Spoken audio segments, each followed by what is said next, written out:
Ready to unlock the power of seamless communication? In Go High Level, I'm mastering your Twilio API and SID locations. Let's dive right in.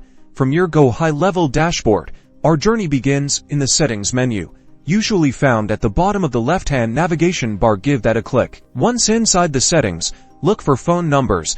It is typically located on the top menu bar. Now, this is the treasure trove, your Twilio integration settings. Here, you'll find your account SID and Auth token. Keep these credentials secure.